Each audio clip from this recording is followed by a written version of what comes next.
There's always talk about how well big business is doing as well as how little tax they pay. In this video, I'm going to show you the accounts of Facebook or Meta and show you what they mean and how much tax they pay.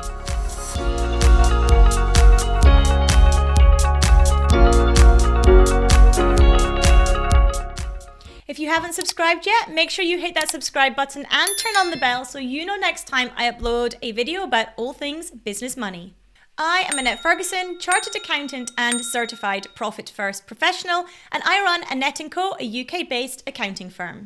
So as I'm recording this, the most recent financial information that we have for Facebook or Meta is the Q1 2022 financial results. So let's start with diving into their income statement. The income statement is also called the profit and loss account, so you might be more familiar with that terminology. So here is Facebook or Meta's profit and loss account.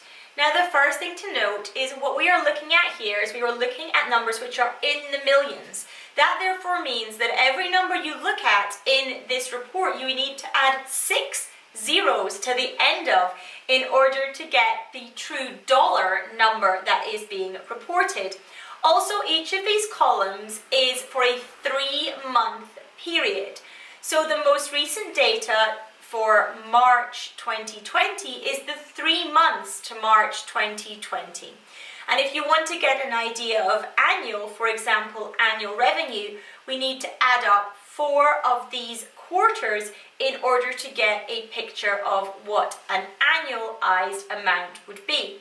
So for example, the revenue for the 3 months to March 2022 is just under 28. So that is in millions, remember. So if we are going to add on 6 zeros to the end of this number, you can see that we get 1, 2, 3, 4, 5, 6. We get a lot of zeros. Let's just format that so you can see it fully. Can you see there? 27,908,000,000. It's a big, big number, and that is a quarter that we are talking about there for Facebook. Now this revenue number is broken down further. We get further details of what it is made up of. So probably unsurprising to most, the vast majority of their revenue is coming from advertising revenue. There is only a small amount that they are putting down to other, and then Reality Labs is taking up a small amount as well. So as we probably all knew, Facebook is predominantly driven by ad revenue.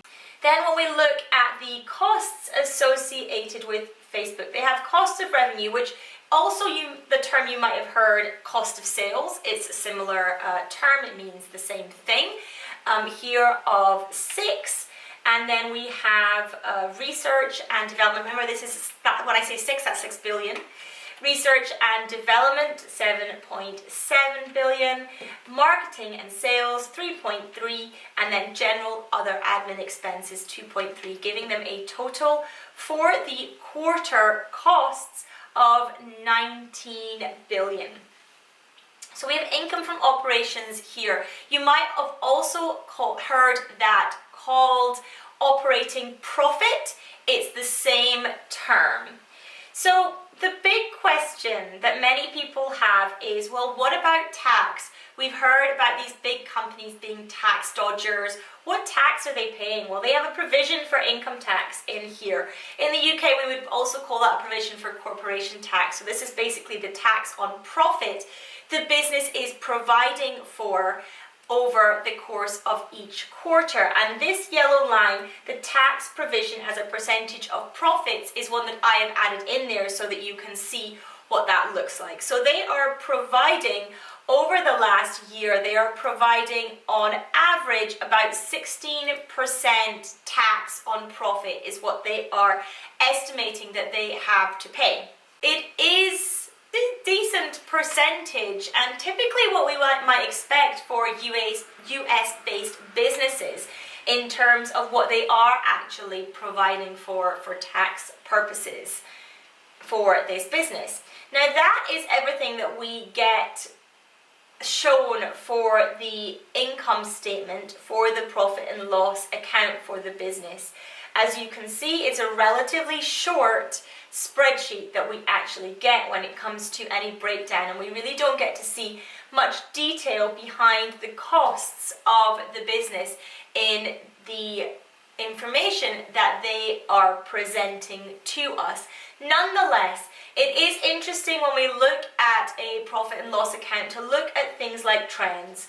So looking at the revenue and the increasing revenue of the business, looking at the costs and what they are doing as well. They are also, of course, increasing, as to the most part is the profitability as well. We would also typically look at similar periods, so we might want to compare March with March with March to see actually how different businesses perform over different seasons, because seasonality will come into play, particularly for a company like Facebook who does advertising. Things like Black Friday come in when we are looking at advertising revenue for this business. So that is the profit and loss section of Facebook. Let's now go on to look at the balance sheet. But before we do that, if you are enjoying this video, do make sure that you give it a like. So here we have Facebook or Meta's balance sheet.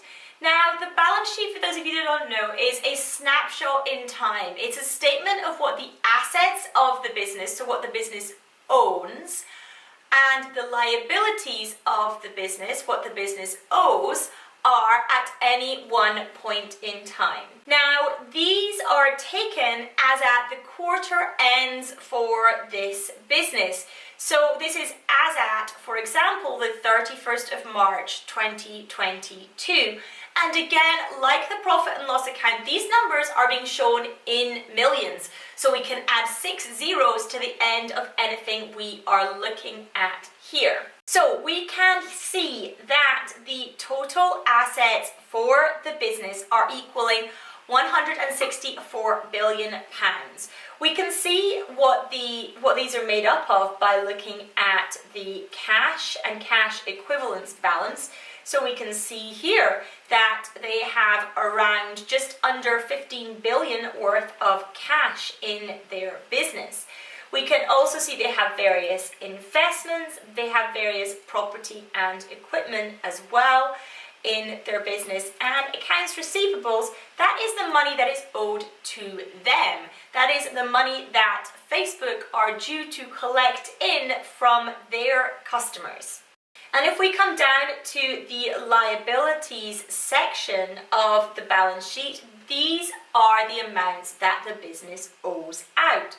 So accounts payable is what is due out of Facebook to their suppliers for services, etc. that they have.